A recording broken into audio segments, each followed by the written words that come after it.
there. If I came to a business, the same business, use this line to them. If I came to you guys, corporations, 10 years ago and said, I built a tool that will monitor conversations that are going on right now, that allow you to interact for next to $0 and have instant results in a communication method, and I'm charging 10 grand a month, they would buy it. But now that it's free and everybody uses it, I don't know about that. What's the ROI? Shut up. What's the ROI? Seriously, tell them that. It's a tool. Don't say Twitter. Don't say social media. Say there's conversations happening every day about our product, our industry, and our competitors are there. Would you like in? That's it. Don't say Tweezer or Twitter or anything. Just say, do you want to be part? Yes or no? It's a new world, and they can either jump in or not jump in. Yeah. How do you balance frequency with value? So, for instance, you talk about your 7,000 tweets and the following you gained. Surely not all of those 7,000 tweets could have had value. No, so no, how do you most decide? That's a great question. Though most, it's funny, it's true. Most of them were replies. And things being so I really would say, here's my tradition: 3 to 5 a day of standalone great tweets, 3 to 5 retweets, and the rest were conversation. Right? The conversation. There's never a really important conversation in life, is there? It's all the little things, right?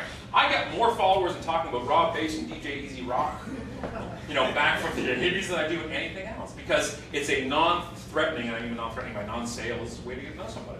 You get to know them without the brochure in your hand. That's why I hate when you go to a networking event and they leave with a card. Like, hey! No, I don't want that. Let's get to know each other. That's how you build a bond, right? It's non-threatening.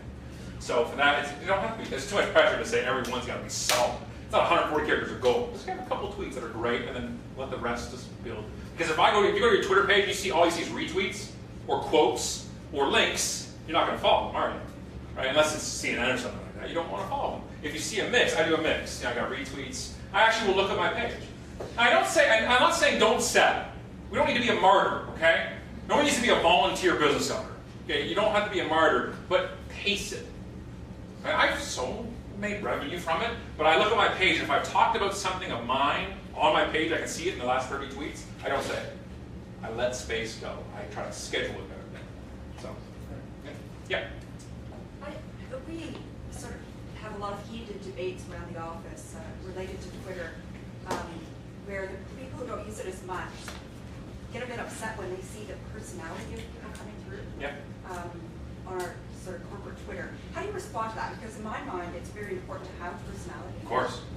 And they don't see that. They get worried. You said ACDC. That's not the business we're in. How do you respond to that? Well, it goes back to the fear, though, too, where you're putting a personality behind a business that may not be the personality the business wants. And I can do what I want on there. I got the nameplate on my desk so they don't have a desk. I run the show. And corporations say, I think partially there's a substance to that, where you can still have personality, and if somebody's just bitching about it in the corner saying, don't listen to them. But if they're a person of power in the organization, then you have to talk about personality to build endearment and relationships. And a cold logo, to me, doesn't. And you can show examples. There are some examples, and I can send you out some great personality things. The only trouble is, too, on a corporate account, if you run it based on a single person, there's a difference between a person and a personality. If you build it around a person, you get in trouble if that person leaves. It changes the account. You've seen accounts that shit. WestJet used to have an account, great personality, and the person was gone. They haven't tweeted in 9 months. And when they did tweet 9 months ago, it was just ads. So you lose all the momentum you built up. So personality-based versus person-based is fun. Just have some guidelines. Don't talk about this. I have a rule, my simple rule on Twitter is very simple. I don't talk about religion or politics. This is my choice, but I always find there's never such thing as a good discussion on religion or politics. It's always an argument. There's never saying we want to discuss who's right. The only time I ever tweeted religion at all was 3 days ago when somebody sent me an all-caps tweet about Jesus. Random spam about Jesus in the Bible, and I wrote back and I said, I'm pretty sure Jesus isn't sitting there wanting you to tweet in all caps. I think you'd at least use the hashtag. Which was also one of my most retweeted things that week, which was awesome. So maybe I will talk about religion, I don't know.